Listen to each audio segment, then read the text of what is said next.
We get started.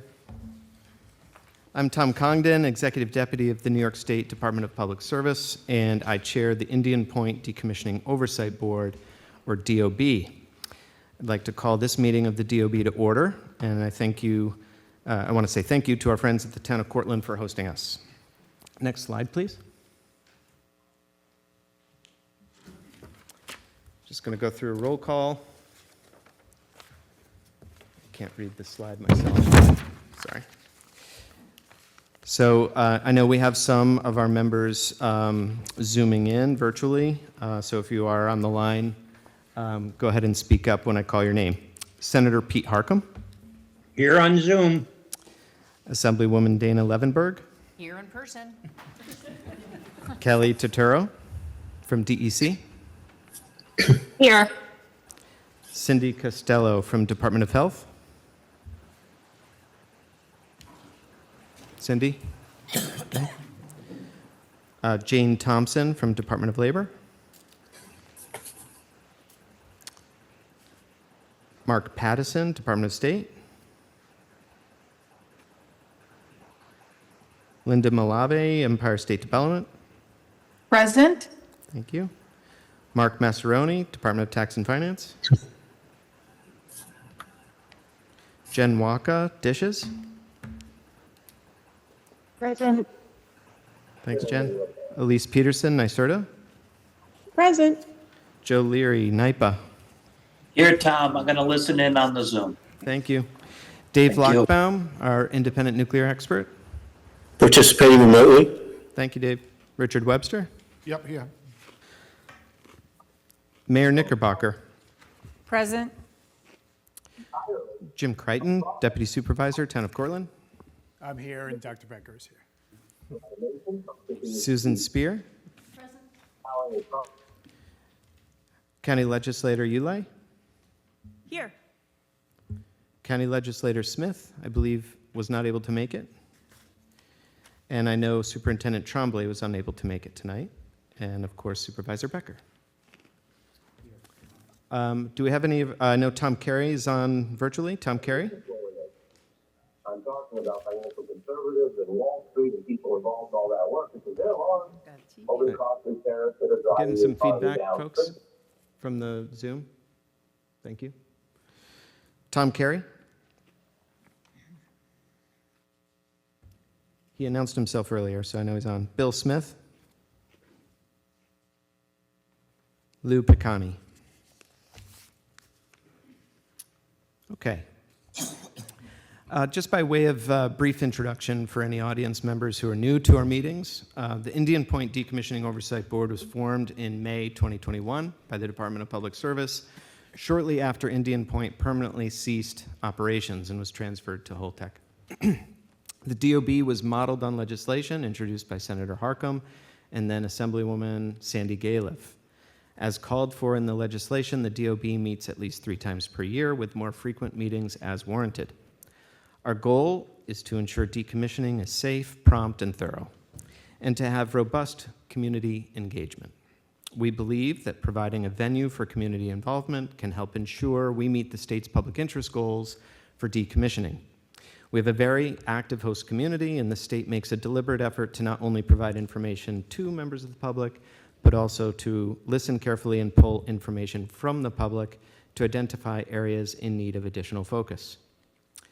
We remain open to receiving ideas for how our meetings can be improved, and to that end, I received a letter from Senator Harcum and Assemblywoman Levenberg this week requesting, first, that agendas be circulated 72 hours before the meeting. Second, to have more frequent and direct presentations from our resident inspector. And third, to receive an update on the environmental assessment and monitoring work happening at the school district. We intend to accommodate these requests starting tonight. And I do know that the update from the school will need to wait for the next DOB meeting when Superintendent Trombley will be in attendance.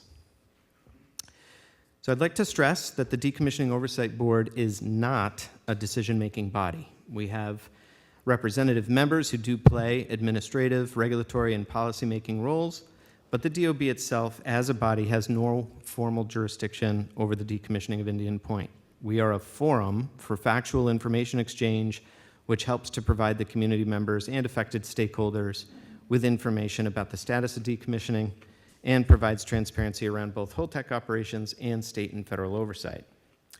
While we are a state body, we do enjoy a good working relationship with federal agencies and our federal elected officials. And at this time, I'd like to take a moment to recognize the passing of Jerry Shapiro, a respected and dedicated public servant who made an enduring impact on the communities of Westchester and the greater Hudson Valley. For more than 20 years, Jerry served with distinction in the United States Senate, first as the Westchester Regional Director for Senator Hillary Clinton, and then continuing her service in Senator Kirsten Gillibrand's office. Throughout her career, Jerry was known for her deep commitment to the people she served, her passion for public service, and her ability to bring people together across lines of difference, and certainly this included matters related to Indian Point.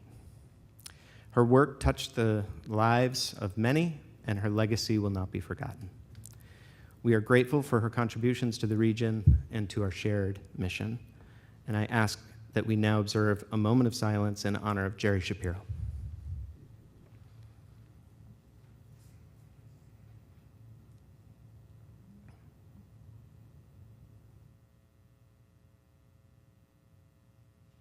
Thank you. Next slide, please.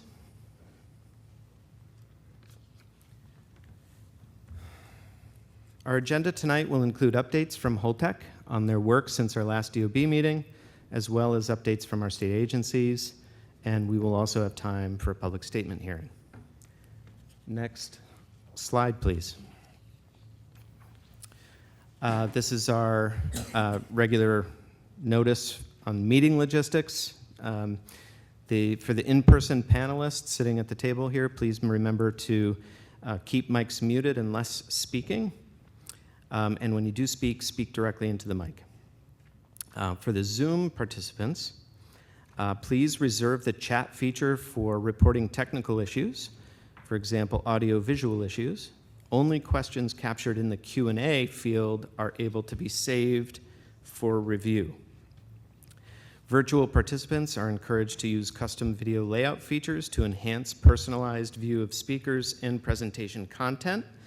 Go to support.zoom.us to learn how.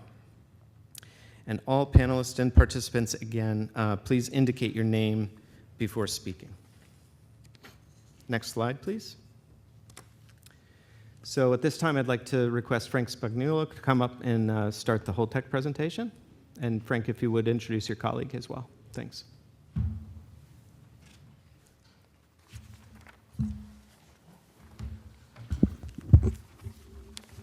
Okay, good evening, everybody. Frank Spagnuolo, I'm the Site VP at Indian Point. I'd like to introduce Don Mayer, let him give an introduction.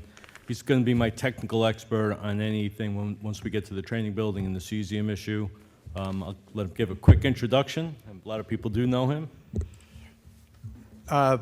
Yeah, I see Susan across the way. We've had some discussions over the years. Yeah, Don Mayer. I'm a certified health physicist that worked at Entergy for about 30-something years, and was involved in a lot of the projects that Indian Point went through over the years, including groundwater issues and some large construction projects, Unit 1, that kind of thing. So my background is primarily in radiation protection and project management. Okay, thank you. So we'll start with my slides. Yep. If you can prompt next slide for the... There you go. There you go. Okay, next slide. Okay, so I'm going to start off with safety. We'll talk about what we've done since our last DOB in December, what we're going to do through the end of the year. We'll talk about the training building cesium update, talk about the trust fund update, and an NRC update, annual trust fund update. So we'll start with safety. So this month's topic is personal protective equipment, and it just really talks about the different types of hazards we have: physical, chemical, biological, environmental, and obviously radiological is in there as well. I put this up front because the slides that I'm going to show with pictures of the plant show a lot of the PPE, and I'll try to point that out. Pretty much everybody's wearing PPE at all times, and I'll point out some of the different types that we use. The box on the right shows the triangles. We've had no safety issues this year. And the box on the bottom right is our dose. We are within our goals for the quarter and the year. So I added a couple of slides, if we go to the next slide, to try to give a graphic of where the buildings that we are in have already taken down, in the process of taking down, plan to take down, or do not plan to take down. So this is the inside of what we would call the protected area, the old protected area. And you'll see the two blue boxes are the ones that are going to remain, and that's the GSB and the asphyxie pad. The red boxes are structures that we've removed, which is the CST, and then the pictures of the path, which are the pictures on the right side. That was the old command post. That's the picture of it before, during, and after.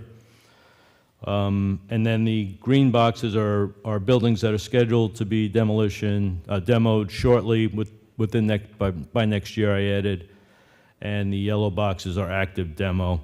And it shows the 3 domes as active demo, but it's really the internals we're working on, the internals and Unit 1 plant systems. So if we go to the next slide, this is the outside the protected area. So this is the southern piece of property. Same key, and it shows a few of the buildings that were taken down. And what's scheduled for demo, what you will see if you pass by the plant, is the power lines have been demoed already. So there's all the 138 and 345. Those are the pictures on the right side. That's all been removed from Buchanan and throughout the plant, through the plant area.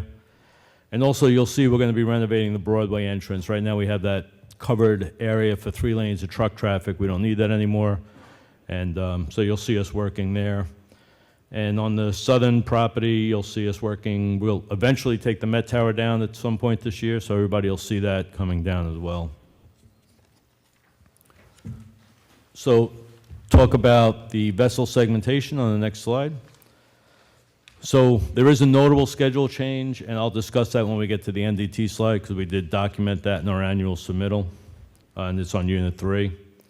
For Unit 2, when we last met, we had planned on doing the upper internals on Unit 2 and then moving back to Unit 3. Since that last meeting, we have the vertical cast transporter that actually moves the greater than Class C cans, has been sent to another station. Holtec does this at all across the country. So we missed our window to use that. So what we did is we readjusted the schedule. Unit 3 greater than Class C equipment is still segmented, sitting on the bottom of the Unit 3 pool. Unit 2, after we're done with the upper internals, then we'll pull the lower core barrel and we'll do the greater than Class C. And then all of next year will just be really casking up greater than Class C. So in the end, there's no schedule change to the end of vessel seg. It's just a shift of the Unit 2, Unit 3, and I'll explain that on the next slide. But the pictures on the right show what it looks like to change a saw blade, and you can see the perspective. The one individual is about the size of the saw blade, and he's wearing protective clothing to be in the VC. The upper right is a picture of the Unit 3 lower core plate, and the lower picture is the Unit 2 upper core plate that's getting segmented. You'll see it laying on its side. Next slide. So I kind of went through what we're going to go through the end of the year. We'll install the lower core barrel, the lower internals into the stand, and we'll segment that. And we'll start that in May, and that'll go through the end of the year in Unit 2. For Unit 3, we've completed the greater than Class C work, and now we're just completing the remaining BC work on the bottom bowl and cleaning up chips. That work will continue until June, and then there really won't be any other work going on in the Unit 3 BC until next year. And the photos that you're looking at are the Unit 2 upper internals and an overhead view of what it looks like, how they store the A-waste before they carry it off, or they transport it off. And the overhead view of the Unit 2 core plate that's being moved. Next slide. So for Unit 1 demo activity since the last DOB, so this is, so all of the boilers are the same terminology as a steam generator for a Westinghouse plant, but on Unit 1 they're called boilers. There's 4 of them, and we've completed the abatement and we're ready to torch cut 13 boiler, and you can actually see that in the center lower picture. You can see us torch cutting 11 boiler. The abatement of 11 boiler lower drum is complete, and we are wire saw segmenting that at this time. The abatement of 12 boiler has started, and we will complete that. And we have removed the Unit 1 head studs, and we removed the Unit 1 elevator. The bottom picture on the left is the Unit 1 elevator, and we really removed that because it's basically a chute for us to get to the rest of the lower elevations of the VC to remove the equipment, bring it up through the elevator shaft, and then box it up and ship it.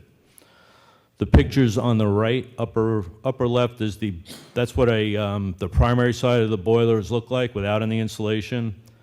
The upper right and upper left, actually all 4 of those pictures are what the bottom section of the steam generator or the nuclear boiler looks like, and that really hasn't been seen since 1958 when they installed them. So for the next slide.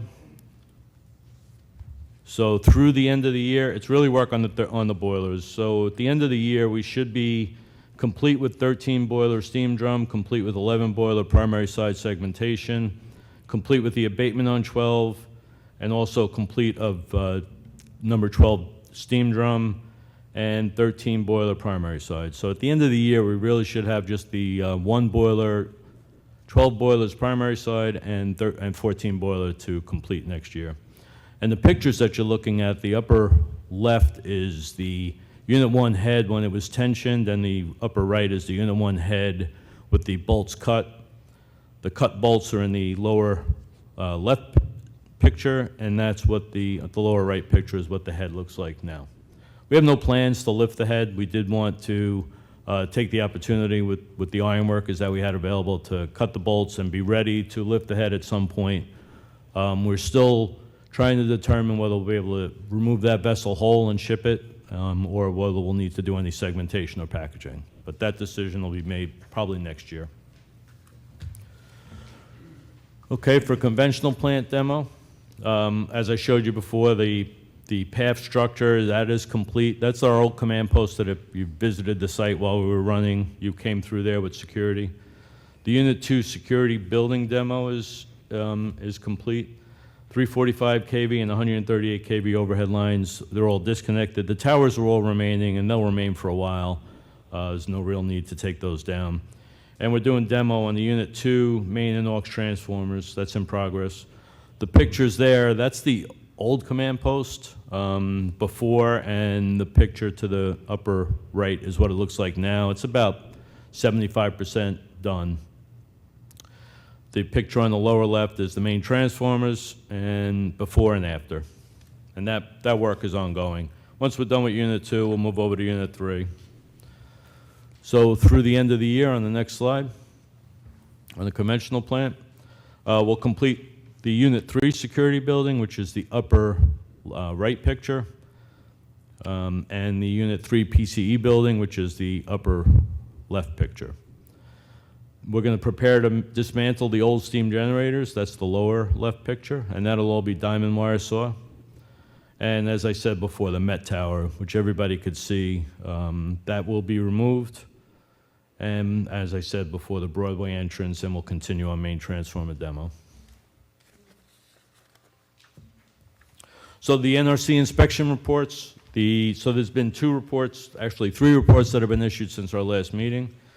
The third quarter report was issued on December 11th of last year. It had no violations. The fourth quarter report was issued on February 20th of this year.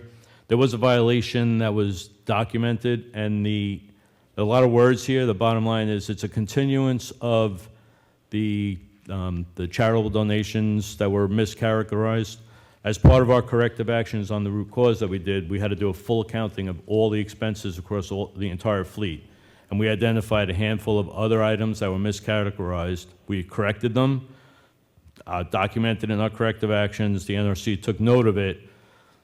but it's a violation, it's a continuation of the violation. There was no other corrective actions that were necessary. So they used the term notice of enforcement discretion, so meaning that there's no additional violation, it's a continuation. First quarter report of this year, this is not our standard report. This is a special report by the Office of Investigative Services, and it listed 2 violations related to the same incident. The incident is security related and was not made public. What was made public was that there were 2 violations. It was an NOV, so notice of violation. We are preparing a response. We're accepting the violation, and we will document it with the NRC next week that we've accepted the violation, and we list all of our corrective actions that were put in place for it. But it is not public and really can't be discussed, but the 2 codes that were violated are listed there. One is that required armed responders shall be available at all times inside the protected area and may not be assigned any other responsibilities. And the other one was the licensee shall use the corrective action program to track, trend, and correct. So these were not identified at the time of the incident. They were identified later through the Office of Investigation, and we did a root cause, a corrective, an apparent cause on it, and we took corrective actions as necessary. And then we will tell the NRC what we've done, and they assume that if there's anything further, we'll work with the NRC. So this is the standard inspection reports that are done by our resident inspectors. In January they came, they did a plant walk down and tour, they reviewed our corrective action program during their annual review. In February they observed a resin shipment. In March they came, did a plant walk down tours, and they did an inspection of the fire protection program. Their next inspection will start here in a couple of weeks, and we don't actually know what they're doing. They haven't given us the agenda yet, but once they do, they'll give us a document request, we'll give it, we'll support them, and next meeting we'll discuss the results of that. Okay, so the training building cesium, so this is the next one. So at our last meeting, I discussed this, that we were going through the 5083 process to do a partial site release of the training building property on the site. The training building is outside of the old protected area. It's on the southern end of the property. And we were following the 5083 process. As part of that, we do soil bore sampling, surface sampling, and we identified one spot that had cesium in it, which caused us to look at other spots, and we found 2 other spots. So if you see the small graphic that's up there, you'll see a triangle with 2 yellow spots in it and a rectangle with 1 yellow spot in it. So those areas were identified with cesium levels above background. So that was what we identified with additional field screening. So we paused the partial site release process, and we went into a remediation process, and we did a corrective action. We did a causal analysis to identify what corrective actions we had to take, and these are what we're doing as we're going. So to meet the criteria, those 2 boxes that are up there is about 2,500 square feet. We dug down 2 feet, and now our RP technicians are using new instrumentation that we have purchased to identify if there's any cesium that remains for us to remediate. So when I discussed this at the last DOB, I said that previous to us, we didn't have the instrumentation that was sensitive enough to identify this. So this is below the free release criteria. This was identified as part of the 5083 process. So we looked at Oyster and Pilgrim, our sister stations, and we've identified what equipment they had. They had the right equipment.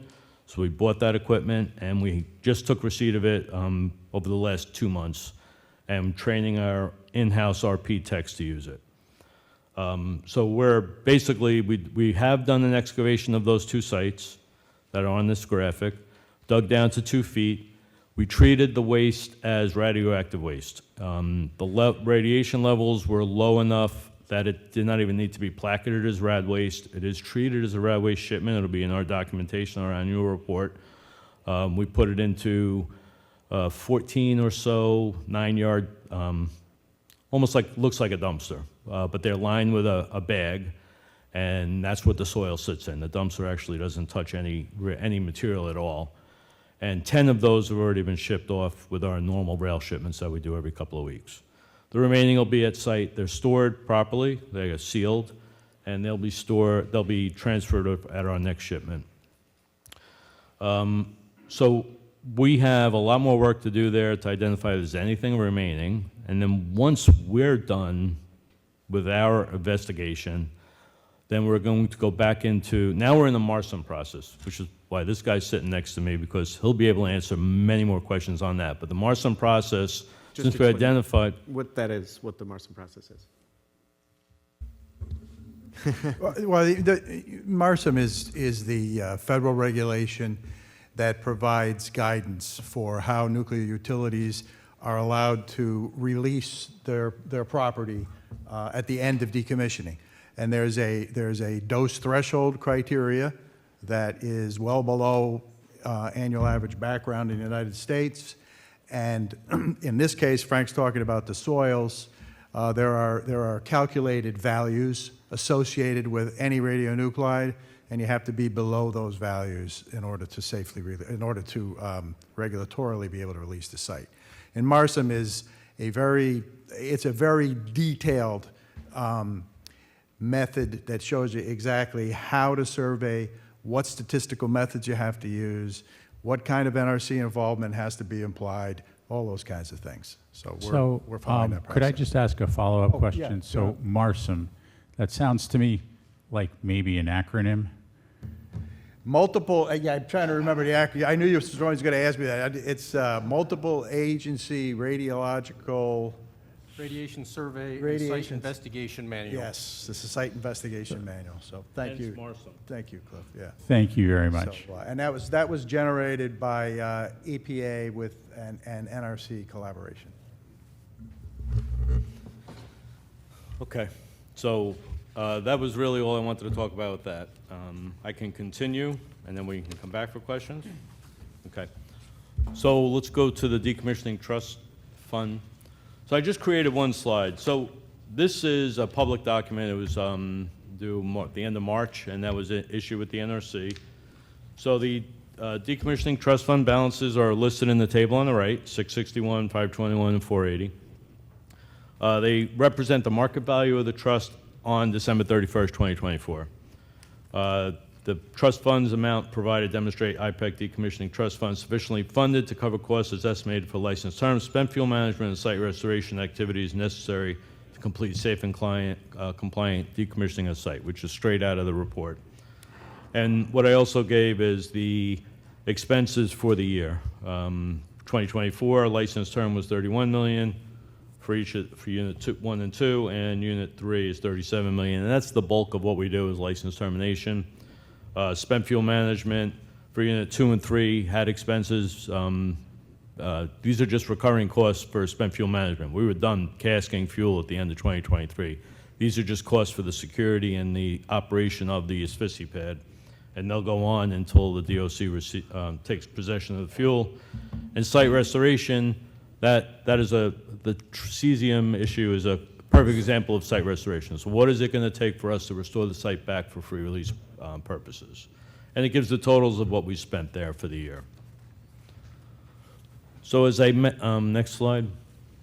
So as I mentioned in the beginning, if there's any material change to the schedule or to the trust fund balances or the subcategories in the waterfall chart that we talk about, then that's called a material change to the NRC. So there was there was no material change to project costs. There was a material change to the schedule, and that was based on what I discussed before. So the IP3 decommissioning schedule, and I put the enclosures here, and actually it's on the DPS website. The link is there if anybody wants to look at the actual report. And the tables where you would reference that. The expected cost impact of the changes are documented, and the schedule changes are due to the ongoing challenge that's unique to reactor segmentation. So this is the first of a kind use of this type of vessel segmentation. So our initial estimates for how long it was going to take to get through were off, and we've had to extend the schedule. And the ability of the high tram vertical cash transporter. So that again is Holtec does this across the entire world. And even though these VCTs don't look like they're transportable, they are. They take them apart and they put them on 5 or 6 flatbed trucks, and they move them around the country to where they need them for whatever campaign is going on.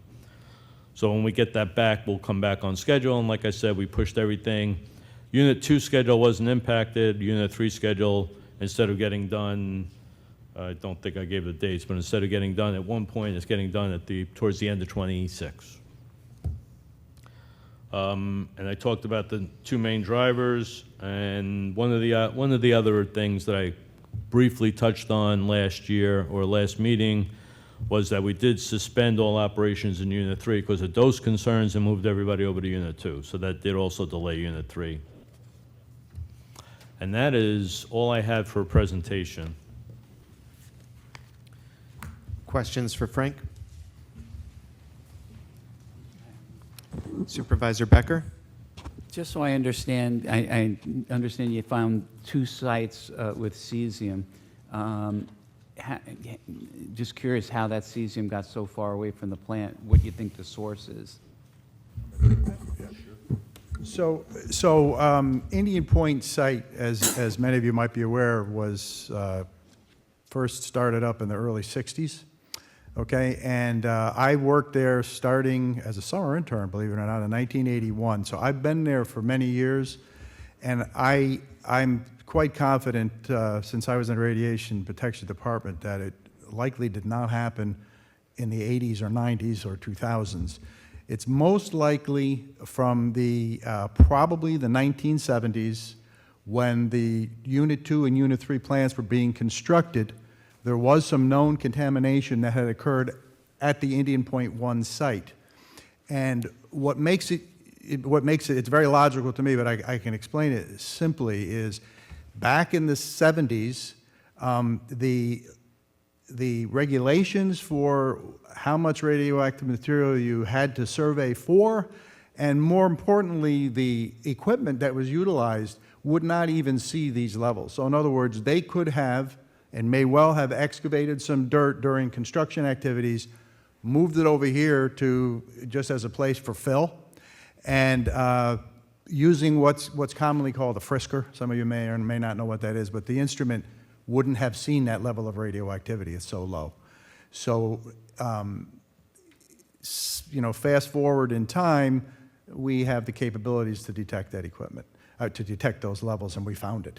So we believe it's probably from transitioned fill to this area. And just since it's a logical question, so I would have expected that.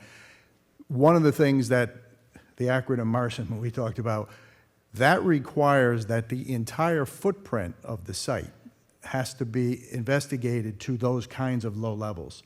We happen to find it here because we were the company was making a decision to move forward on a particular plot of land.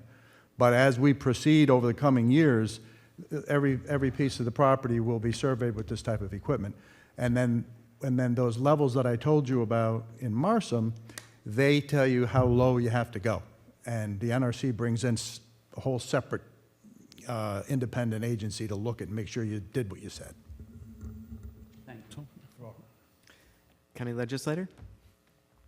Thank you so much. Are you saying that this is the only place we've tested for this and we found it there and we haven't tested the other area and it could be everywhere? It could be anywhere on the site if what I just described to you had happened in other places. And that's not uncommon. It's possible that it could happen. I don't think it's extensive, all right, but we will have to survey every part of the site. And if we find some more areas with low levels of material, we have to clean it up. What is the plan for that testing? In what timeline? How quickly? And why Okay, are I'll we let waiting? Frank take that.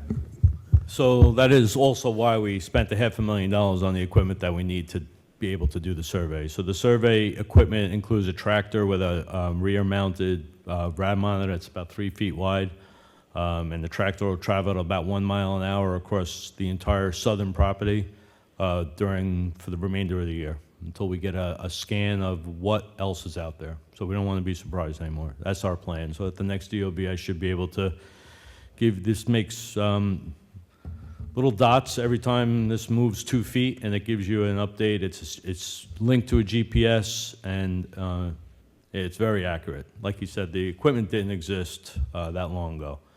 And this wouldn't be something that we would expect to have bought now. It would have been more of what we expect for that, but when we get inside the protected area where we know there'll be some rad contamination. But conservatively, I want to know what else is out there. So. We also want to know what else is No, out I there. understand that. It's, and we will, we'll be, open and upfront about it, because, the levels are low, but they still need to be remediated. When do you think you're going to start this testing? We've started. We've started on this area. Our independent contractor that identified this to begin with, he did that scan. Now, we've got the equipment. I said we've been receiving it over the past 2 months and working with it. Came in parts and pieces. The tractor with the subject matter expert, the company that built it, is in training our P-techs now.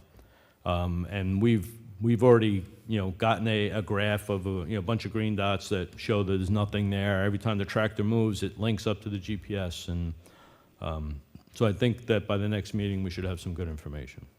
And you'll release that to us, all of your findings?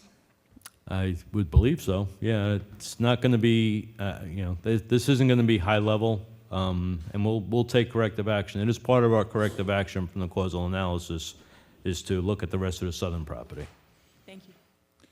Richard Webster, and then I have 3 folks with hand up on the line. So we'll go with Richard, and then I'll get to the virtual ones and come back to the table. Okay. So I have a couple of questions. So according to my little research here, the half-life of seasons is around 30 years. Is that right? I couldn't understand what you said. I'm sorry.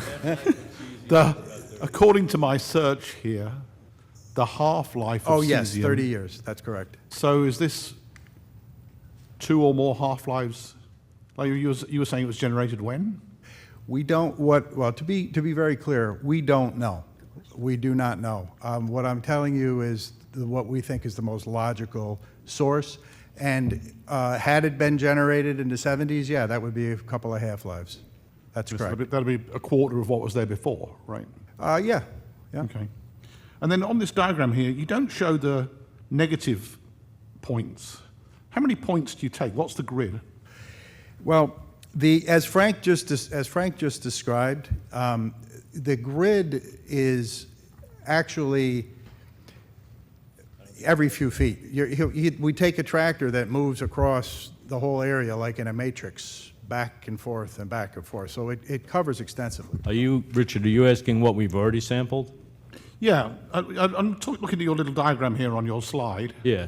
You've got 3 points which I seem to be associated with high Those were levels. the highest levels. Right. Everything else was Right, but I'm asking how many points do you have of low levels?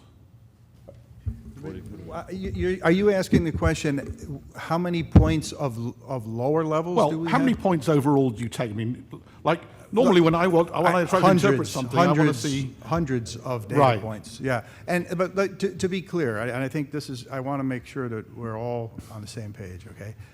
We identified 3 areas that have elevated levels. We went out and we did additional surveys with this sophisticated equipment.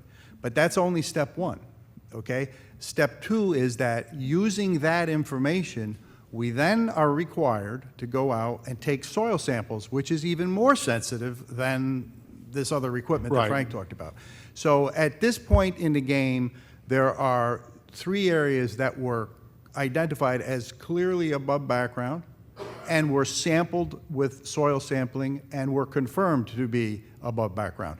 There are other samples where if you know a little bit about statistics or surveys, there's an average, and then there's a 2 sigma and a 3 sigma. So we have that information, but we have not gone out into all those 2 sigma and 3 sigma areas and taken soil samples. That will be happening over the course of the next couple months. And then, as Frank said, there's 2 pieces. Those, when we talk about the training area, Frank will have that data, in the coming months, okay? And then the other thing that Frank talked about is we'll be using that other survey equipment to look at the whole rest of the site, just to make sure that we've got a good handle on what else might be out there. And we don't expect to find, a lot of these areas, but we don't know. We haven't looked. Right. So how do you determine the size of the box? Well, in this case, the size of the box was determined by the property that the company wanted to release. No, I So- mean, Okay. sorry, I don't want to interrupt you, but I just want to be clear, which is, you've got two boxes. I think both of those are inside the property that the company wants to release, right? On this diagram. Yeah, yes, that's correct, yeah. And so what determines, the size of those yellow boxes? Let me look and take a look. Right.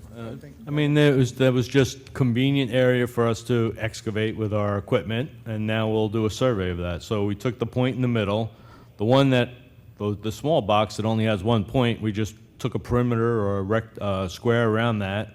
The 2 points, we just bound it by the triangle. Yeah, but don't you use some statistics or something to come up with the boundary? Yeah, let me answer that. Well, hold on a second. The answer is absolutely yes. Yeah. The answer is absolutely yes.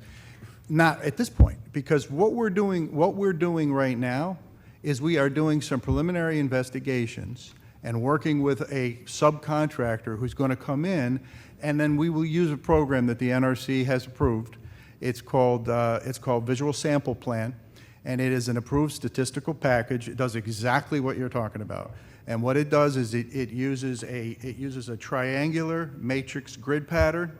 You start with a random grid point, and then you work your grids in a very expectable pattern. So maybe that answers your question. Right. And that's part of the whole site later, when we get to that point, and it's part of this. So right now, what we're doing is we're doing some preliminary survey and investigation using the equipment that Frank talked about, and then we're going to be turning it over to a vendor for the whole core bores and VSP method. So these diagrams here are just preliminary, is that right? Are what? Are the preliminary? Yes, that's correct. Okay. That's correct. That's correct. The investigation has really just started in earnest with the excavation of those soils, and then we'll continue in that whole area. Okay. And then let me just make sure I've understood this finally. That I don't want to belabor fine. this, but I think I understand that you're using the sort of dosimeter equipment on a tractor to do field screening. Yes. And then where you see hits on that, then you'll go in and do soil samples. Right. That will vector us to doing the soil samples. Right. And then when we bring in our contractor, and I'm not at liberty to say who we're going to pick, but there's somebody that they're investigating right now, then they'll come in and they will use the Marsum statistical approach, VSP. It's publicly available information. Great. Thank you for your help. Richard. I was going to say, by the way, I'm terribly sorry to hear about Jerry Shapiro.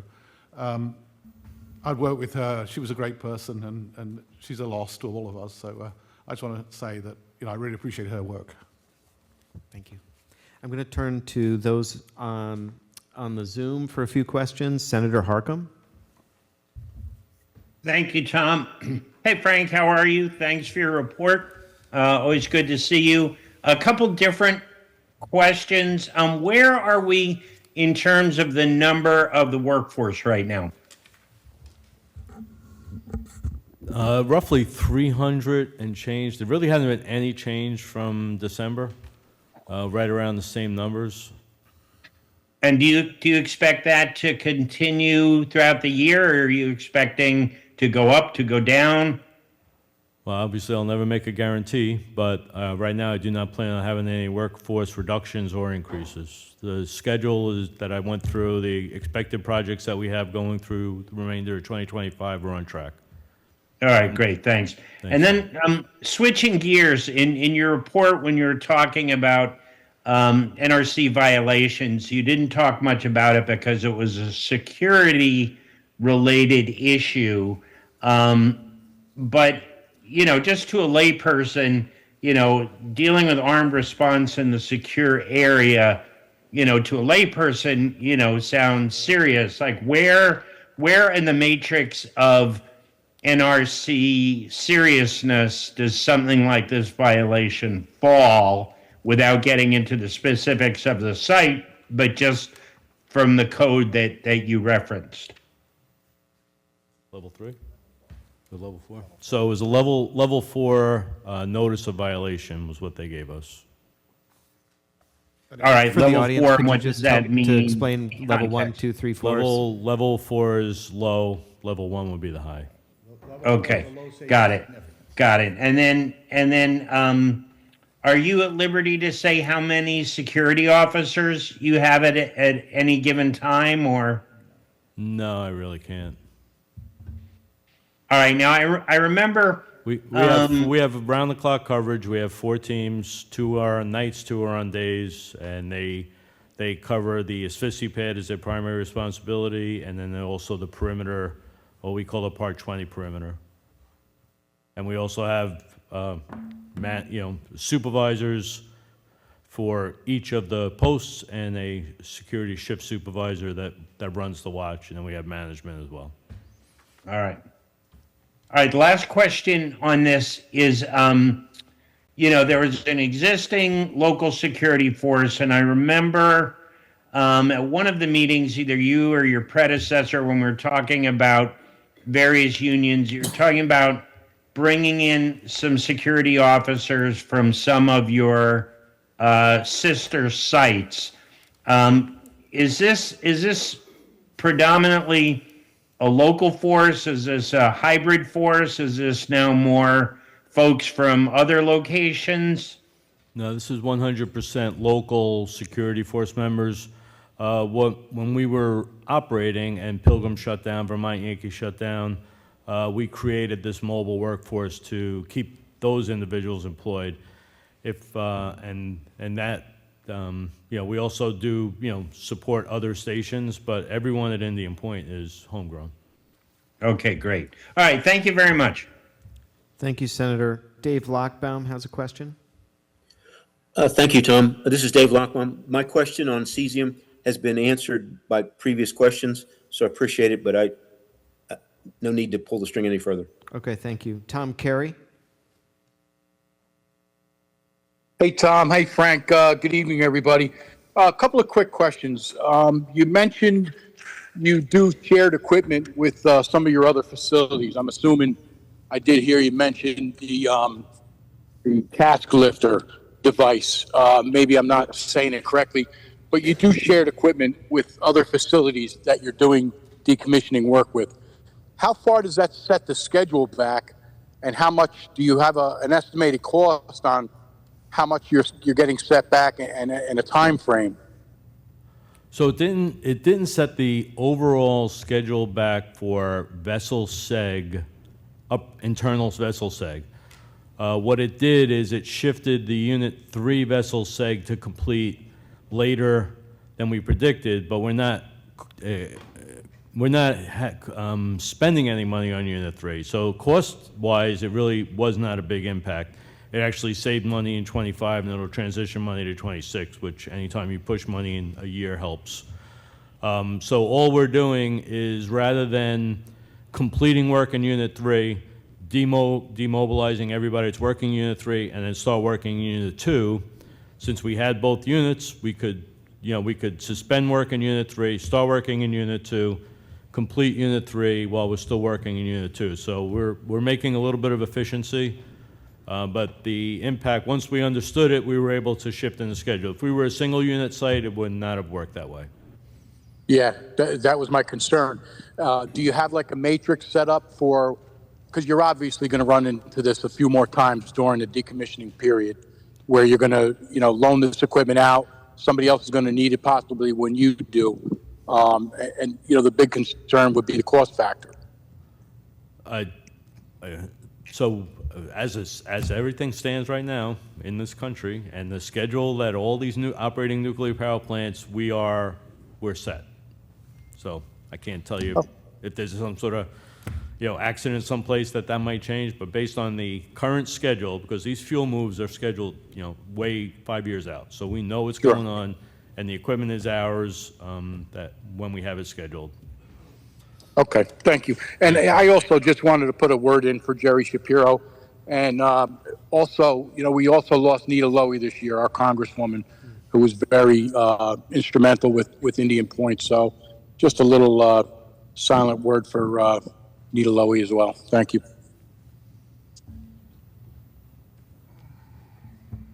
Thank you, Tom. Rich, I'll come back to you. There are a couple other questions before Assemblywoman Levenberg. Thank you, and also thanks for doing that moment of silence for Jerry. I thought it was really sweet, and Tom for mentioning Nita as well. I just wanted to ask, with the cesium sort of unknown on the site, not knowing, and you're testing, but you don't really know, what does that mean for worker safety? Yep. Yeah, again, the cesium, it was unexpected that we would find it here, so we think we know where it came from. We got to continue the investigation. As far as worker safety concerns, everything that we've determined to this point, there is no risk to worker safety. In fact, during the course of the digging, and there's no concern relative to airborne material, there's no concern to exposure to the soils. We've done calculations to show that we would be extraordinarily low percents of any limits or concerns, and then we also have all the workers. Even though we don't expect to see anything with a frisker, we check them all, hand and foot frisking it's called, and we have not identified any detectable contamination. So there is no, there's essentially zero risk to workers. Okay. And then, I'm sorry, Frank, can you just go back to the remediation, or Tom, maybe either one of you could take how are you getting rid of this? You're digging it up and putting it into these, what you said are sort of Yeah, they're basically what they are is they're large. You know what a roll-off dumpster looks like. These are Department of Transportation shippable packages, and you literally use an excavator to put the dirt into this package. You shut it, close it, and it goes off to be shipped.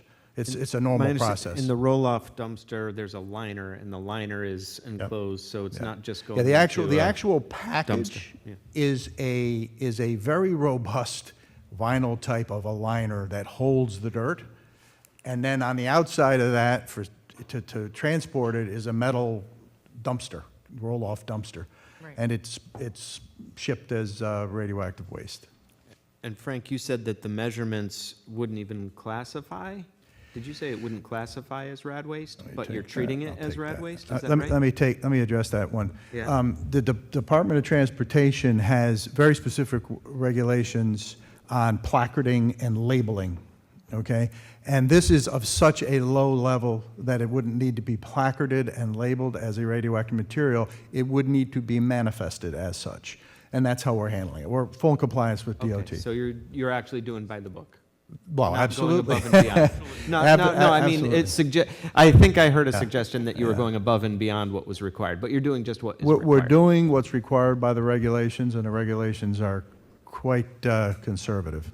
And just going back, I know, again, you said there was no, you haven't seen it on anybody or any workers, there's no reason, but when you're sort of digging it up, and you're using whatever you are to pull it out of the ground, doesn't that sort of send stuff airborne, and is that not a concern? Well, that's not a concern. We addressed that also. I thought you were going down the path of the equipment, so I'll We could talk, sure, do that too. Yeah, I mean, essentially, the levels are, let me put it this way, the levels are high enough that we have to do something, okay? But they are low enough that it would be, wouldn't even be detectable. You could inhale, or, I mean, not to be flippant, but I actually did a calculation just so, as part of our business.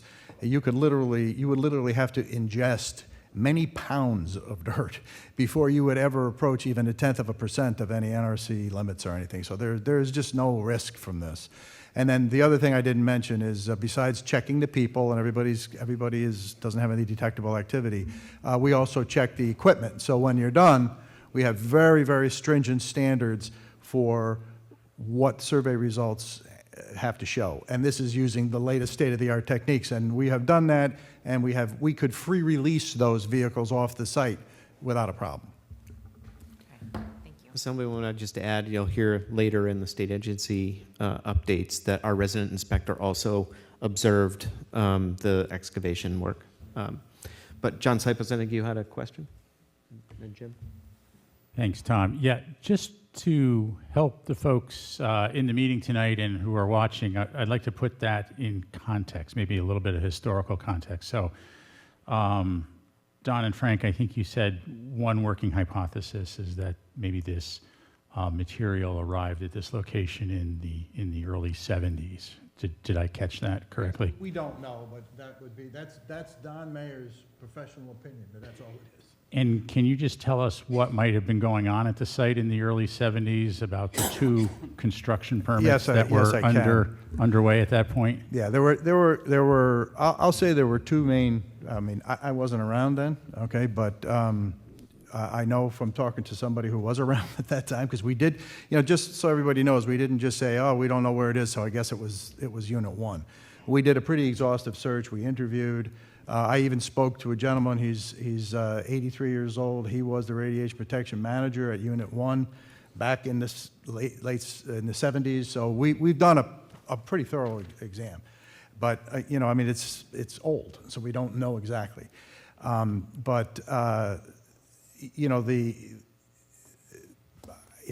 don't know how to address your. I guess I just want to give a little bit more historical context. Oh, of what was okay. I'm going sorry. on Yeah, there was in two the 70s. There was two issues that were construction going on in this, 2 projects. work activities that kind of stuck with me. Is one was that when the plant Indian Point 1, when it was licensed and operated, did not have a discharge canal. Okay, and back in the day, cesium-137 was released as permitted within the regulations, but it was released and found in the dredging material, which is not unexpected. So we know that that's an activity that was going on that involves cesium. I'm not saying one thing or another. I'm answering your question. That was one of the activities. Another very significant activity was that we know, and how do we know this? Well, actually, just from my experience being at the site as long as I have, we've observed it 2 different times. We finally proved it in about 2008 or so during a groundwater investigation that there was some contaminated soils from Unit 1 where they had some leakage that had happened. It went out some storm drain systems and contaminated some of the soils. And we know that when Unit 3 was built, there's a large roadway that goes right up to the containment building, and we know that there was contamination found in the soil on that hill, and we know that that soil came from excavations around the Unit 1 site. So there was a lot of excavating and earth moving, as you can imagine, going on with the construction of these monster facilities. And so those are 2 activities that we know were occurring that could have transported soil. In one case, I know it actually did. But the one that I use as the example of the Unit 3 ramp, that's inside the protected area. It's, so I'm going to tell you, we did not expect to find this activity, over at the training building. Yeah. We did, so we got to deal with it. And this is more of a yes/no question. So in the 70s, Con Ed was building Unit 2 and Unit 3. That's correct. Okay. And Frank, just to follow up on what I think I heard you said, that this issue would fall under site restoration? Correct. From your decommissioning accounting perspective? Correct. Okay. And does Holtec plan to also interact with DEC as part of that? Yes. Okay. So all the information that we get will be part of the order of consent will be provided to the DEC. Very good. Appreciate it. Thank you. No problem. Can I just ask a quick question Sure, in Mayor, go reference ahead. to that? Teresa Knickerbocker. So Unit 3 was owned by New York Power Authority. So was it I don't remember. I know I've been around, but at that time, New York Power Authority built Unit 3, I thought? No, what happened was Indian Points 1, 2, and 3 were constructed by Consolidated Edison. And then in the around 1976 or so time frame, maybe 77, Con Edison decided to sell Unit 2 to the state. It was already, Unit 3 to the state. It had already been almost completed. Okay. All right. Thank you. You're welcome. Just needed a little history. Yeah. Deputy Supervisor had a question. Thank you. James Creighton. Quick question on the, when you were talking about the schedule changes for the segmentation, when there was the shift from one side to the other, the last sentence, you said, additionally, HDI chose to minimize worker radiation exposure during these activities, which contributed to the schedule changes. Could you just elaborate on what worker radiation exposure worries that the HDI had? Yeah, so it's what I discussed at the last DOB was that the worker exposure in Unit 3 due to the saw blade changes was getting close to the limits that we could allow workers to live, to work to. So we had a couple of choices. We could have kept extending the limit as far as we could to the, as close to the 5 rem NRC limit, and we chose conservatively not to go there. We could have, had a layoff, but instead we chose to go to Unit 2. The upper internal dose is much lower, and now we have all the data from Unit 3 on all the saw blade changes. We have made great improvements on efficiency, rotating the workers around so that we don't run into the same issue in Unit 2 in 2025. Great. So, lesson learned. Thank you. No? So, any other first-time questions? I'll go now for round 2. First, Richard Webster, and then I think Dave Lockbaum has a second question on virtual. Go ahead. So I think I only have a couple of questions. One is on the Decommissioning Trust Fund. It's kind of hard to see from these numbers whether we're ahead, behind, or where. So maybe you can, one way of doing it, I think, maybe is to tell us what the projected end surplus is. Is it more than it used to be, less than it used to be for each unit? I don't have that information in front of me. The report's public. Yeah, You're going to talk about the trust. Are you going into any of that? Not about the surplus. The numbers are positive at the end. Right, I know, but they've been, but are we ahead of schedule, behind, compared to work in progress, have you spent more than you expected to spend or less than you expected to spend? I would say we're on schedule. There's been some shifts. The market did well last year, so that, everything is going to be dependent. But right now, we're every year is going to be a different story. Right now, we're meeting the requirements of the trust, where there'll be an excess funds at the end of each units. So Right, and that does bring to mind, I think there's 2 different things going on with this trust fund. One is how much you're spending, right, which you can control.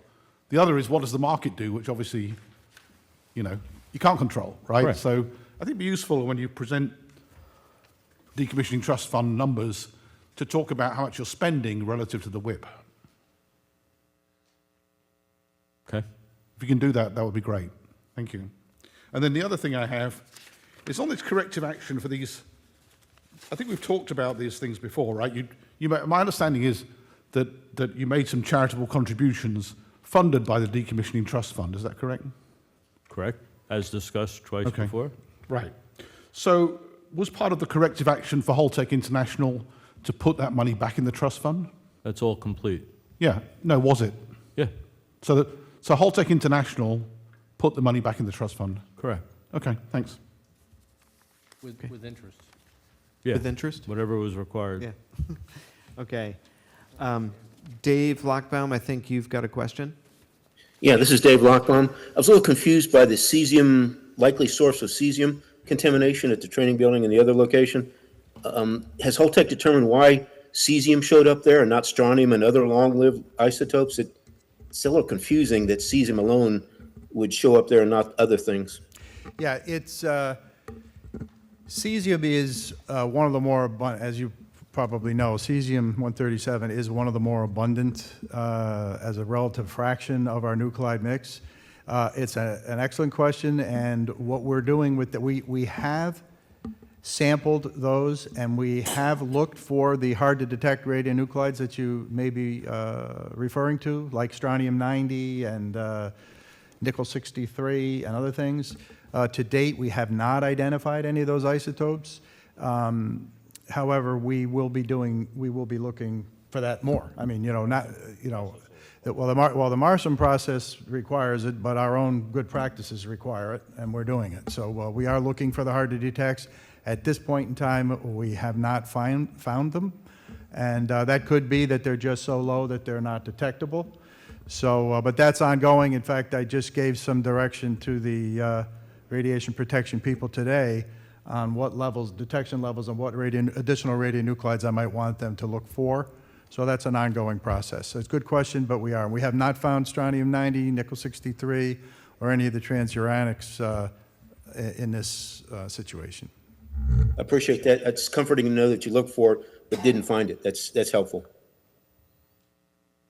Okay. Any further questions for Holtec before we move to the next presentation? Yes, County Legislator. Thank you. I want to go back to a point from the last meeting around the release of contaminated groundwater into the Hudson. Is Holtec still releasing contaminated groundwater into the Hudson? How often is it the water being tested? What is in it? What is it being contaminated with? So let me preface that by that the entire discharge of radioactive waste is under the still in the courts. So there's very little I could discuss. And the Attorney General has specifically accused us of violating the law with the 2 discharge points that you're talking about. So I just have to be a little careful, but I'll answer as best I can. So there's really 2 major points that are in continuous discharge, and they're groundwater points that flow through the nuke side of Unit 1. They're basically curtain drains, for lack of a better word, around the buildings, and they're collected inside of a building. One is pumped directly overboard through a RAD monitor, and the other one is pumped through filters and directly overboard through a RAD monitor. Both have flow meters on them, and they're taking routine samples, chemist samples for anything, and everything is in our annual report that is in atoms right now, and it has been for the past 15 years. It's not due to decommissioning. It is the legacy Unit 1 issue that has been in the groundwater, in the reports since we've been issuing them. And the flows have not changed. Depending on how much rain we get is how much flow we will get. It's purely groundwater. So you are continuing to discharge, The same even water though that has been the discharged. Attorney General is trying to get you to stop. I can't answer that. Right. I could tell you it's in the annual report. You go ahead and read it. Okay, thank you. Okay. Thank you. Now I'd like to turn it over to this, unless there are further questions for Holtec? Nope. So I want to turn it to Cliff Chapin, who is the state's resident inspector. And he's going to walk us through the DPS slides, and then we will turn to Kelly Turturro from the DEC for updates from them. So welcome, Cliff. Okay, good evening. I'm Cliff Chapin, New York State Inspector with the Department of Public Service stationed at Indian Point. Next slide. Okay, a reminder that the Department of Public Service maintains Indian Point tip line and website for raising concerns. The website provides common questions and answers associated with raising a concern and offers different options, including an online form that can be filled out, a phone number that can be called, and/or an email that can be utilized. There have been no concerns raised via this process since the last DOB meeting. Next. Holtec continues to maintain 4 of the Reuter-Stokes radiation monitors in service. These monitors are the 4 closest monitors to the Buchanan Verplank Elementary School. The monitors continue to show stable background radiation levels as expected. Next slide. Since the last DOB meeting, the DPS has reviewed the filings that Holtec has submitted to the NRC, as well as NRC inspection reports associated with Indian Point. Some of these documents include the annual report on the status of decommissioning funding for the independent spent fuel storage installation that was dated December 10th, 2024. This report documents the decommissioning cost estimate for the Indian Point ISFC to be $8.1 million. The annual report on property damage insurance dated March 28th, 2025, and it reflects the required coverage of $50 million. The annual report on the status of decommissioning funds for reactors and ISFC. This report is due annually on March 31st and documents the current decommissioning fund status along with anticipated expenses until final site release and license termination. This report can also be found on the DOB website. And also NRC notice of violation dated April 8th, 2025, which documents the 2 security-related violations previously discussed by Frank. Next slide. Holtec has continued to... Oh, I'm sorry. Could you just go back a slide, please? Thank you. Yeah, I think that's the slide you're on, right, Cliff? Yep, thank you. Holtec has continued to hold monthly project update meetings in accordance with the joint proposal. These meetings continue to be attended by New York State Department of Public Service and the Department of Environmental Conservation. As part of the walkdowns that I perform on site, I've recently been observing demolition activities, which have included the demolition of the protected area access facility, the Unit 2 transformers, and associated equipment, and most recently, Unit 2 security buildings. Due to the security buildings being made of concrete, Holtec has developed a community air monitoring plan and is utilizing air monitoring equipment staged both up and downwind, monitoring for volatile organic chemicals and airborne particulates. Additionally, I've observed some of the excavation that has occurred in the area of the training building associated with the cesium-137 remediation activities. Next slide. Associated with decommissioning trust fund balances and in accordance with the timelines established in the joint proposal, multiple state agencies have been a part of meetings with Holtec to review the trust fund balances. The most recent meeting occurred this week, where DPS staff validated Holtec to be in compliance with their minimum trust fund balance obligations. Next slide. This slide shows the individual unit trust fund year-end balances up through the end of 2024. You'll notice that Unit 1 trust fund balance has increased over the last 2 years. This is due to a combination of market performance and comparatively low work activity on Unit 1 so far. That concludes my report. Okay, thank you, Cliff. We'll save discussion and questions till after the DEC presentation. I'm going to turn it to Kelly Turturro, who will present via Zoom. Kelly? Thank you, Tom. Just to follow up on the cesium discussion, I wanted to share that DEC will play an active oversight role in monitoring the investigation and remediation of that area. We're working now to determine the applicability of our work under the order on consent that we entered into with Holtec, and we've requested information from Holtec in furtherance of that effort. Further, New York State, out of an abundance of caution, has requested that Holtec implement all necessary best management practices in the excavation area, so measures to mitigate dust, prevent stormwater runoff, and Holtec has done so. So in terms of DEC oversight activities, the remedial investigation scoping work plan, as I've mentioned, governs the remedial investigation. Holtec has implemented one remedial investigation work plan for AOC 118, which is the Lafarge area. They've completed that investigation and submitted a remedial investigation report to DEC. That report is under review by our staff. There haven't been any other remedial investigation work plans submitted yet to DEC. Next slide, please. So an update on our Speedies permit renewal work. DEC has worked to complete a review of the Speedies permit renewal application, and we've developed a non-final Speedies permit at this point in time. However, given the outstanding litigation, we are waiting for a court decision to see if that impacts the draft Speedies permit. Our goal is to provide the public a draft Speedies permit that has the most updated reflection of DEC's authority before we put such a draft permit out to public comment. Next slide, please. And then finally, we continue to oversee the MOSF, the major oil storage facility license, and the closure of tanks on site. And then one final slide.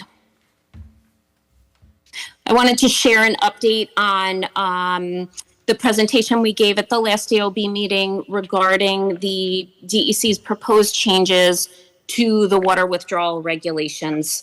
We do appreciate the time that everybody took to share their input at the last DOB meeting, as well as share comments through the extended public comment period, which went through January 23rd, 2025. We received many verbal comments as well as 13 comment letters, and we're going through those comment letters now, and I hope to have a further update at our next meeting. Thank you. Thank you, Kelly. We're going to move to discussion. I have a hand up in the Zoom. Senator Harkam. Thank you. Thank you very much, Tom. And Kelly, thank you. Thank you for your report. Just a quick comment on the Speedy's permit. I can't comment on litigation as someone involved in this. None of us can really talk about it. But what I will say is sometimes litigation has a way of taking a long, long time to resolve. And so, there may be quite a bit of time between said litigation can get resolved one way or the other, and then the Speedy's permit can go out to comment. So it's just a kind of a logistical thing that we're going to have to navigate in the interim. Understood, Senator. Thank you for that comment. Yes, County Legislator. Thank you so much. This question is for Inspector Chapin. How are you? Good to see you. Curious, how many hours a week, a month do you generally spend on site? What are you looking for when you're there? And is there a specific demolition or decommissioning work where you always want to be there watching, monitoring? Well, so I'm stationed there, so it is where I go every day. I do just part of the DPS. We have the opportunity to work from home occasionally, so usually 1 day a week I'll work from home, but Holtec doesn't work on Fridays anyway, so the Fridays that I have to work, I work from home. In terms of activities on the site, as things change, and also with regards to things that have been expressed as interest to the public or things where I focus. So in particular, the most recent demolition of the security buildings, because they're cement or concrete, and they have the ability to generate dust. So I worked, talked with the chemist to understand what they have for monitoring equipment. I have copies of the CAMP, the Community air monitoring program that they have, and and then also looking at dust mitigation, things of that nature, because those were things that were concerns. During fuel movement, I was monitoring the fuel movement until all that got out to SOC. When they're doing activity in the spent fuel pools, I'll go out there. I recently was out there monitoring. They're pulling up some plates that were used for shims of the racks. So I monitored that and get an understanding of that. Does that answer your question? Yes, thank you so much. Cliff is also involved in not overseeing, but attending and being able to observe Holtec meetings, and so is able to get some interactions and information directly from Holtec personnel that from time to time results in updates to the other regulatory bodies to make them aware of activities. I will just offer that, Frank in particular has been very good about, as issues have come up, to contact me. I mean, I don't have to dig through things and catch them or find anything. I mean, when he sees things, they come up, and the cesium was a good example of where he, as soon as he got the information, called me and explained it to me, and that has, so far has been a pretty good relationship in terms of them keeping us informed. And as well, desk work includes a lot of reports. There's a lot of reports that Holtec files publicly to the NRC that are thick and dense and hard to work through. And so we're very fortunate to have Cliff being dedicated to that, to work solely on Indian Point matters. Yeah. If I may continue. Sure. Thank you. I understand we're monitoring the air quality around the local elementary school there. When will we be doing surface testing for any dust and ground surfaces at the school? And who's paying for the air monitoring? I can take that, Cliff. So the school district received a $500,000 grant from the Indian Point Closure Community Fund. This predates you. So right after the closure, part of the settlement with Entergy to close the plant included a $15 million community benefit fund And the department ran that fund. We provided a number of grants, the biggest of which went to the sewer upgrades here in town and village for the two town and village projects. But there was a grant, $500,000, provided to the school district, which is leading the effort to do site characterization at BV school, as well as continued monitoring. And to the extent that costs exceed the $500K, it's my understanding that the school district will fund the balance. May I propose that the decommissioning fund step in and pay instead rather than the school district, if it exceeds that amount? Well, I think the decommissioning trust fund is for specific regulatory purposes that I don't think, in which, you know, yes, you can make that comment. I think that that's probably to just be direct, a big lift to use the funds for that purpose. To make sure that our students are being protected from any contaminations that could be going to the school? Yeah. I think we disagree on that Richard, one. did you want to? Yeah, I mean, the trust fund is specifically allocated. So HDI, Holtec, could make a contribution to the school district, but not from the trust fund. Yeah. Supervisor Becker? Yeah, just actually more of a question. I don't understand the water withdrawal from the ocean. What's that used for? Kelly, do you want to give some further background from the last presentation on the water withdrawal regs? Sorry, could the question be repeated, please? Sure, Kelly. Good to see you. My question is, why are we withdrawing water from the river and the ocean? For what purpose?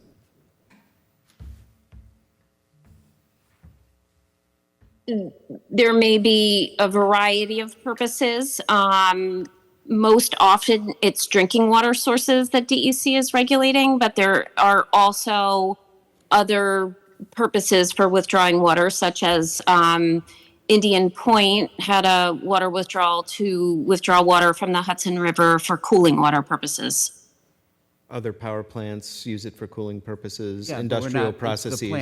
The plant Right. is not operational. These regulations are statewide regulations by the DEC that they have to oversee water withdrawals. And they proposed a change that affected the Hudson River, which they presented last time around. This is for all regulated entities on the river. And they made a proposal that went out to public comment. There were a number of concerns expressed at our last meeting. And Kelly, I don't know if you want to reiterate some of the concerns and what the next steps are for the DEC. But that, Yeah, thank you for clarifying that, Tom and Supervisor. Last meeting, I brought this proposed statewide regulatory change to the Indian Point Decommissioning Oversight Board because the changes that we proposed at the time would have impacted facilities in Westchester and Rockland County, including the Indian Point facility. But you're right, the Indian Point facility is decommissioning, and the amount of water that particular facility is withdrawing from the Hudson River has diminished significantly.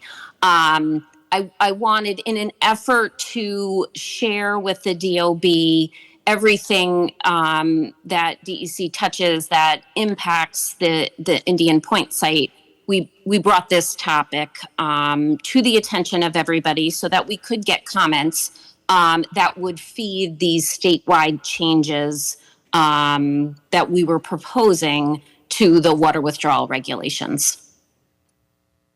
Thank you. That clarifies it. Thank you. Assemblywoman Levenberg? Just quick question.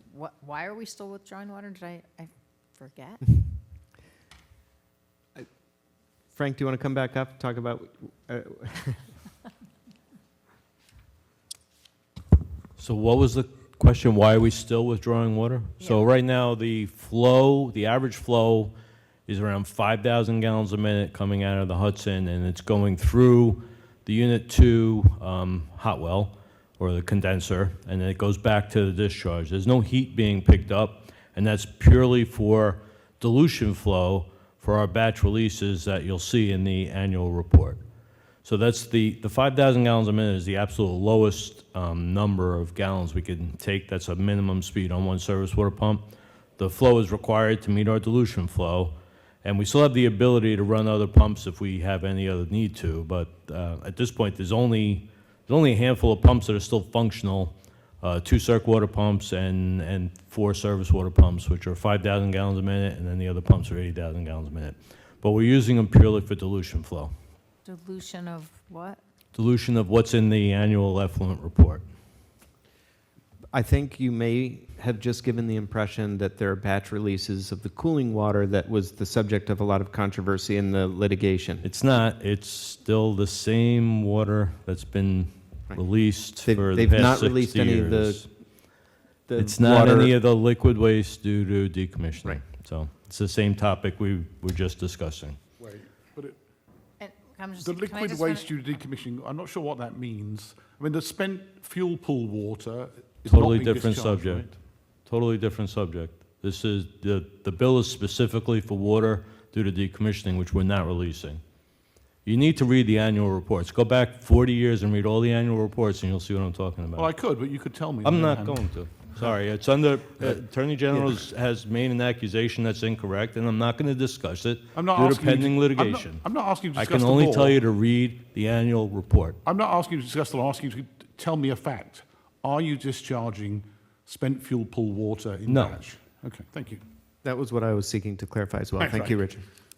But can, also just a follow-up question, maybe, well, Kelly, you mentioned a little bit about an update of the lawsuit where it stood. I don't know, Tom, do you have a little bit of an update? I'll turn that over to counsel.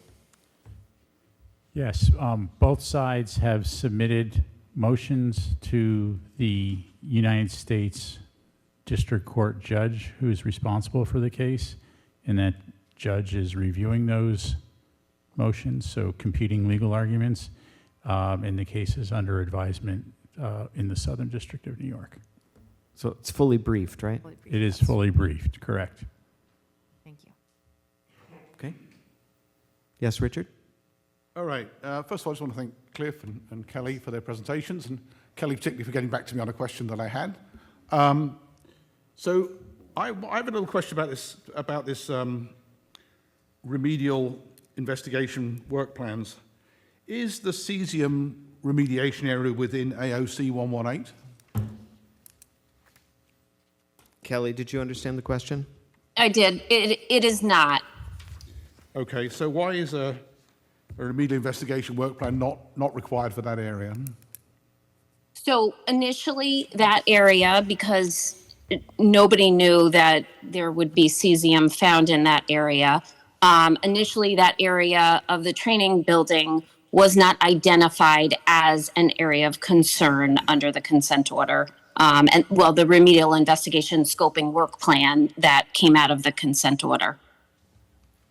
Oh, and is there a provision in the consent order that says newly found areas will be included? It does not definitively say will be included, but there is a provision in the consent order that allows DEC to determine that newly discovered areas could be included. Okay. The consent order also provides an opportunity for Holtec to go through dispute resolution if they disagree with that. Okay, and have you made a determination for the cesium area? Not yet. That's why we asked for information from Holtec, and we'll be reviewing that information. Great, thank you. Thank you. Other questions for Cliff or Kelly? Yes. Forgive me. Last question. Okay. Are residents nearby notified before demolition activities take place? Has that been a practice? Has that been considered? I don't know if I have the answer for that. I don't. There are two things we've discussed about heavy demolition especially, but, Frank just laid out in this meeting sort of what buildings are on the plan for the remainder of the year to be decommissioned. So we have an understanding of their schedule and of their plans. For building demolition, they require obtaining a village buildings permit. And so there is some sort of overlap of jurisdiction that we took advantage of to help ensure that there's proper dust mitigation. So how did we do that? Knowing that they did need to receive a village buildings permit for demolition, we worked with the DEC and the village to incorporate DEC regulations that require dust mitigation be conducted for those kinds of activities. And so it's incorporated directly into the regulatory permit that they needed from the village. And those DEC regulations essentially say dust cannot migrate off the site. And how will we know that? Well, we have a resident inspector that's there for any of the decommissioning activities to be able to observe if there are violations of that permit. And if there are, we have a regulatory tool through the village to require them to address the dust issues if there's any kind of migration. So that's how we're going about it. The notice, I would say, is through these meetings of their plans for these types of buildings. We have awareness and visibility into which buildings they are, and Cliff is on site to make sure we're watching the activity. Thank you.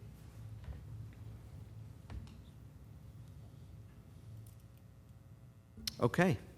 I think we can now move to the next item on the agenda, which is the public statement hearing. Next slide, please. For the public statement hearing, attendees who pre-registered to speak will be called on in order of when they registered, beginning with those participating in person.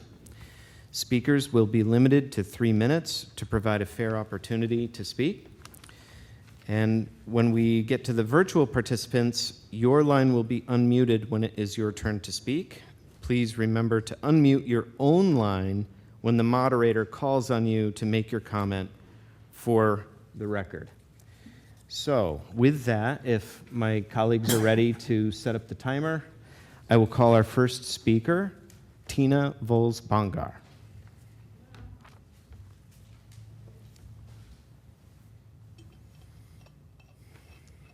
Hi, thank you for giving me the opportunity to speak tonight. My first question is about the air monitoring reports that are being done with the demolition. Are those available on the DPS website, or where are those available? Are those, that's just something that you look at during the course of the day? So anyway, that's one of my questions. Let me just go through the issues. Sure, thank you. And number two, I just really feel it's unconscionable that we haven't had a site inspection and evaluation of the elementary school. I think we've talked about everything else, and that those parents, we used to have an active parents group. They sent their kids to private school in Cold Spring, okay? And so what we're looking at here is, I feel, a real lapse in the oversight of this board. And for those parents who can't afford to send their kids to private school and don't know what's at that site. There were 2 elementary schools that have been closed, Missouri, Ohio.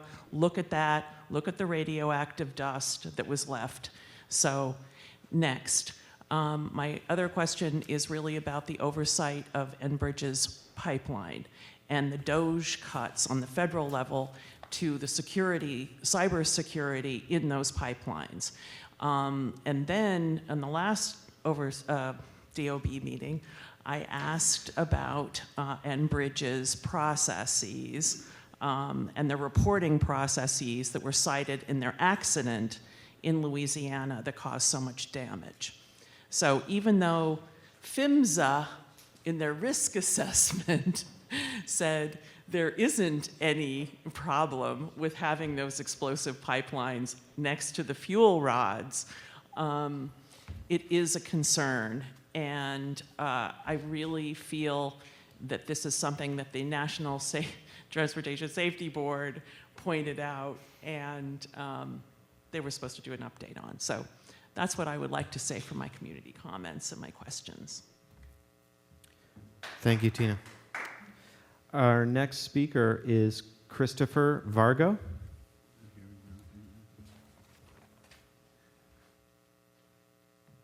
How you doing?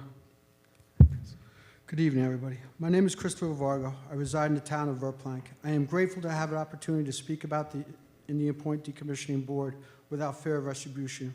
We truly are lucky to live in a free and open society for now.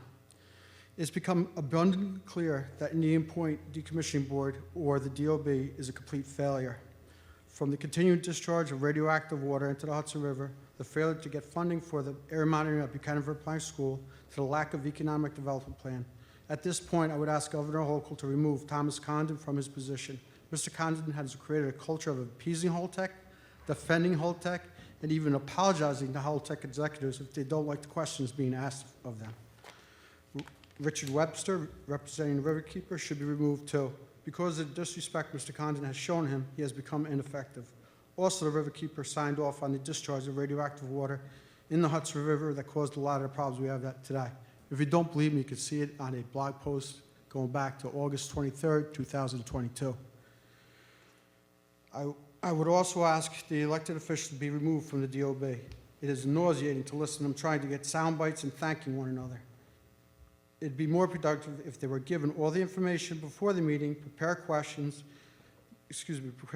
questions for state and federal officials. To be clear, any positive changes that have come about, such as adding inspectors to the Indian Point decommissioning site, to the Save the Hudson River bill, came from pressure from the public. Elected officials were fully aware of the agreement before the plant was shut down and did nothing until they got pressure from the public. If you could, add a representative from the Hendrick Hudson School District so we could be informed of any public, so we could inform the public of any budgetary problems, that would be helpful. Having a first responder from the area would be helpful too. When telling an acquaintance of the decommissioning of Indian Point and the problems, her response was, "There are a lot of smart people working on it. I am sure they'll do what's right." Although it is true that the DOB is full of very bright and well-educated people, the DOB is not doing what is right for the public. They use their positions to try to convince the public what they are doing is right. That is a huge difference. I ask the members to consider my suggestions. I appreciate it that I have this opportunity to speak to you. I'm going to submit this to Governor Hochul. Thank you. Next speaker is James Rogulski.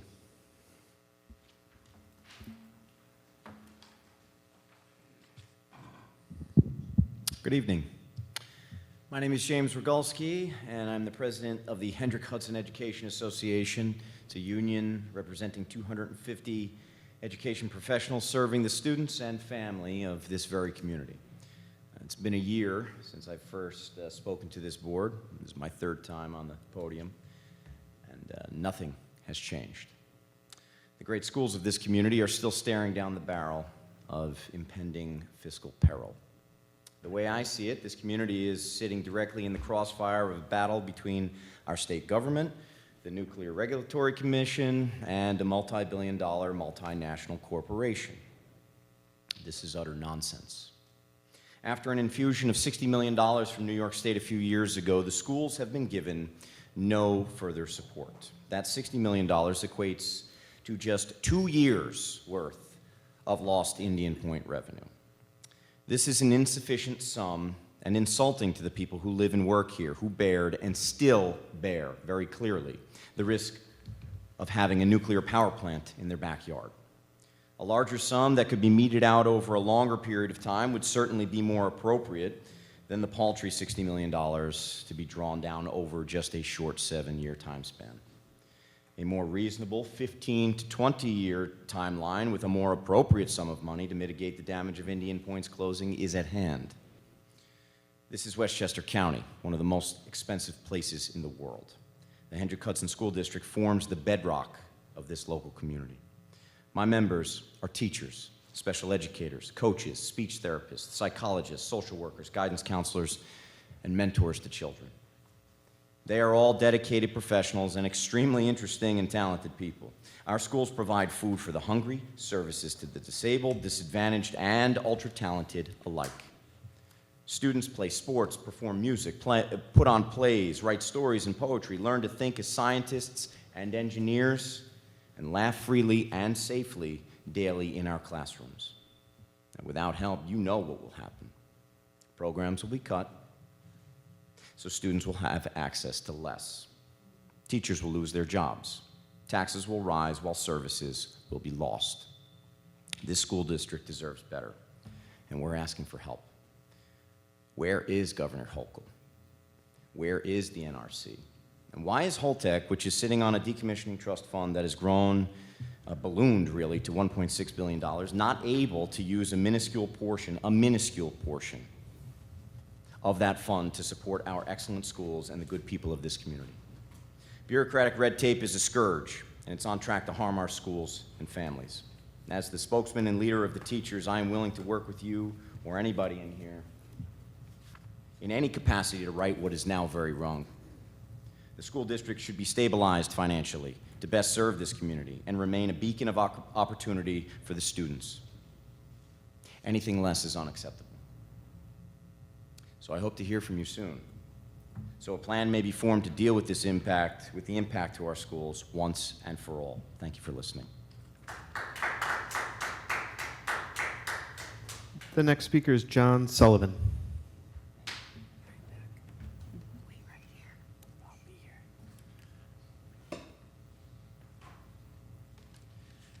Thank you for your work. John Sullivan, Requa Street, Peekskill, 2 miles downwind from the plant. Holtec Decommissioning International, LLC, is a wholly owned subsidiary of Holtec International. Holtec International is required to file quarterly reports with the SEC. Given the volatility of the markets and anticipated increase in cost in decommissioning, would the PSC consider setting up a review process using the SEC filings as a way of monitoring the health of Holtec Decommissioning International, LLC, and the Decommissioning Fund? I also have a piece about cesium-137, increasing the importance of having a robust monitoring program for the school, but that's been addressed by other people. We have also seen over the last 3 months how emergency declarations are being used to circumvent the law and legal agreements. My question is if there are any decisions to reintroduce nuclear power at IP, are they merely subject to administrative consent, such as by elected officials, or are they also subject to judicial review? Since the closing of IP had to do with a judicial decision. And finally, for years now, we've been told that the agreement status allowed New York State to set stricter standards regarding radionuclides in the environment, and we're horrified and feeling very betrayed that we're now being told that the DEC has no choice but to go along with the NRC standards. So, thank you. Excuse me, John, I don't normally want to get into an exchange, but I don't think that that's the case. And so happy to clarify DEC's position on the cleanup standards required in the state of New York. That will be in the minutes. This will be in the minutes. We'll respond to all these questions that we're getting at the podium, but on that particular, I didn't want to let it stand because that's just not accurate. The DEC standards apply. Okay? The next speaker is Jacqueline Dreschler.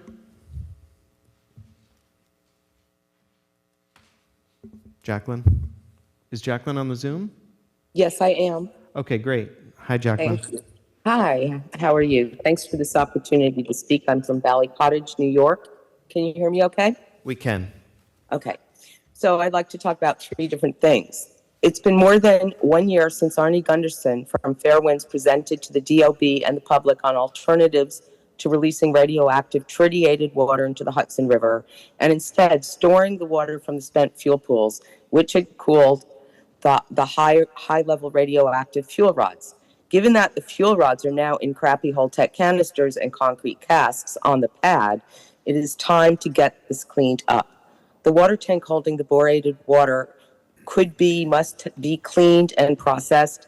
Then the radioactive tritiated water from the fuel pool could be transferred into it or into a new tritiated water storage tank where it can go through its half-lives for 50 or so years until it reaches 0. But I hear tonight it seems like Holtec is actually using the fuel pool for radioactive segmented parts. However, keeping the water in the fuel pool is a risk with climate change, environmental, and global warming challenges, not to mention earthquakes and cracks in the pool. But oh, right, there's already a crack with seepage and leakage. This needs to be resolved ASAP. How come this alternative is not moving forward? Is there not enough money in the Decommissioning Trust Fund? After all, the money is to be used exclusively for decommissioning. On a second note, I want to thank Assemblywoman Levenberg and Senator Harcum for sending along to you a document showing how the DOB meetings might be enhanced and improved. What is missing, however, and we do appreciate getting the agenda a few days ago, but we needed the whole tech PowerPoint and or the NRC PowerPoint if they're presenting to be able to write and speak intelligent comments. Getting it in my inbox today at 4:11, when you've all had 6 months to do this, is not good enough, and it forced me to waste precious time pivoting in my comments. Which brings me to the cesium issue.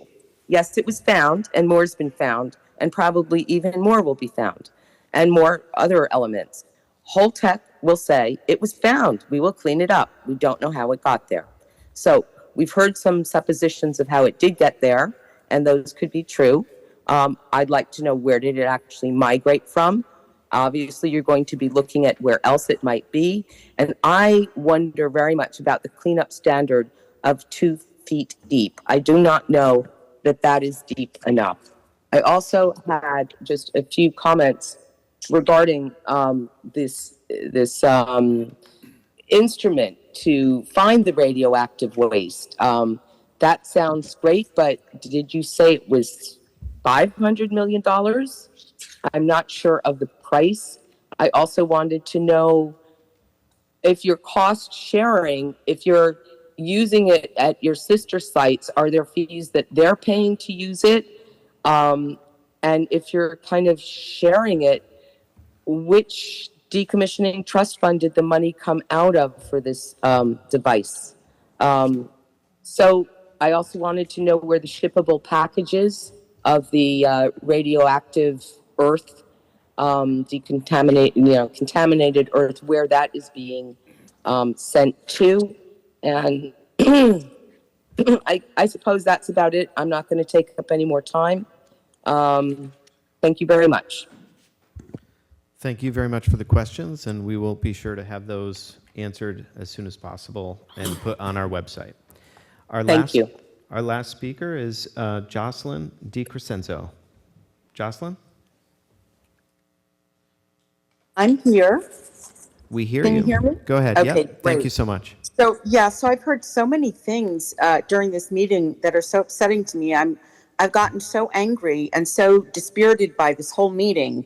I don't know how I can read the comments I wrote. I will, but there's a huge amount of anger and dismay at how this board has conducted itself, and especially how the representative from Holtec has been so arrogant, and I'm just shocked out of my mind by that, and how the DEC believes it can characterize the Hudson River as part of the Atlantic is beyond belief to me, and how all of you are going along with it.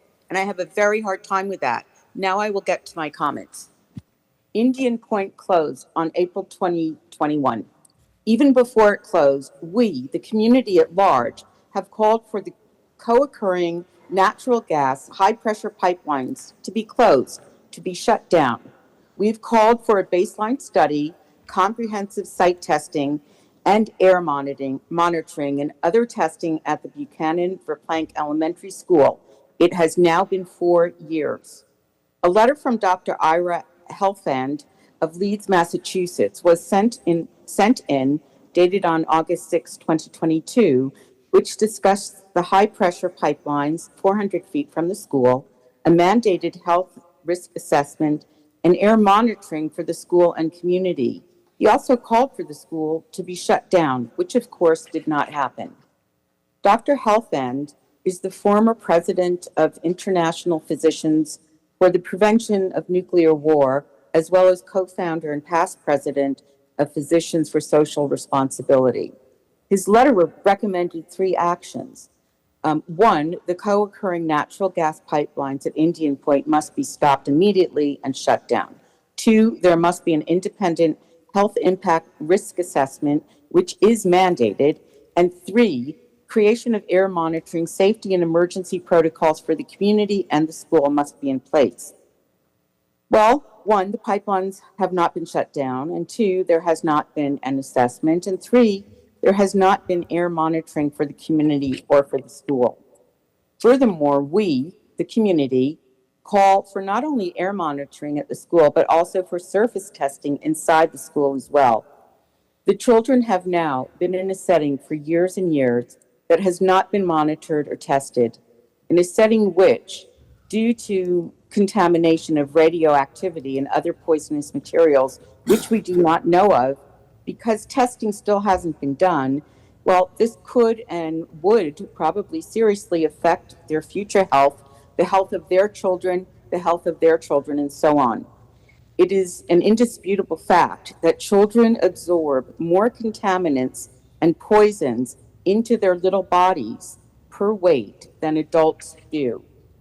I feel that by the DOB accepting NRC standards and by not forcing monitoring and testing of the school, the DOB may well be complicit in future health issues that may affect these growing children and into their adult lives. The NRC, the DOB, and we the people cannot use reference man for children. And this situation is really untenable.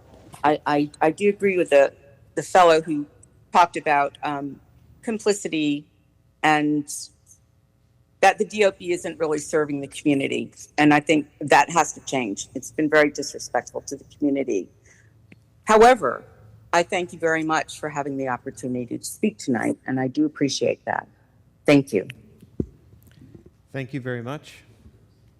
That concludes our public statement hearing portion of the meeting. Next slide, please. In addition to our public statement hearings, there is always an opportunity to submit comments via our website. If you are accessing this presentation through our website, you can see instructions on this slide deck to navigate to comments on the DOB site. Next slide, please. We encourage everyone to sign up for updates. When agendas are posted more than 72 hours in advance, they will be posted through this system, and you can get that information as well as our updated answers to questions that we receive during these meetings, as well as responses to questions we receive in writing, as well as all other materials that we post, including reports that get filed to the Adams website of NRC, which is sometimes difficult to navigate. Next slide. Hey, Tom, excuse me real quick. In the chat, Ellen Weiniger said she was on the list to speak and was not called on. Just reading what was in the chat. Okay. I'm happy to go back and pick up one last speaker. I didn't have her on my list, but I'm happy to accommodate. Ellen, can we reset the clock? Thank you, Senator. Yes, can you hear me? Yes, Thank hi, you very Ellen. much. Thank you. Thank you very much. Go ahead. Thank you, and thank you, Senator Harcum. And I appreciate the opportunity to make these comments. Several people have already discussed the letter from Dr. Ira Helfand that was submitted back in August 2022 with regard to the various issues concerning Indian Point and the co-location of the massive gas transmission pipelines that should have been shut down prior to the start of decommissioning, and also calling for a health impact assessment, which was never done, and also calling for the testing at the Buchanan Verplank Elementary School prior to allowing the students to return to school that September. That never happened. This is terribly concerning that all these years nothing has been done. We only need to look to other schools that have suffered the consequences.